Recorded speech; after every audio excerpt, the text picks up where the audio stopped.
আসসালামু আলাইকুম বন্ধুরা, আমি একটা ছোট ব্লগ নিয়ে চলে আসলাম।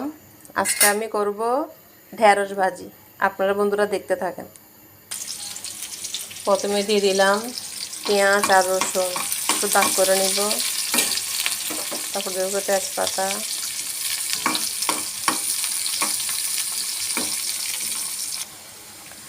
তারপর দিব আমি ঢেঁড়স। চুলার আঁচটা একটু কমাই দিব। তারপর দিব সামান্য লবণ, সামান্য মশলার গুঁড়া আর একটু হলুদ। তারপর দিয়ে দিব অল্প কাঁচামরিচ। এগুলো আমি খুব ভালো করে মেশাবো বন্ধুরা। ঢেঁড়স ভাজি থেকে ভাজিগুলো কেমন জানি হয়ে যায়, এই জন্য আমি ঢাকবো না। চুলার আঁচটা কমাই দিব।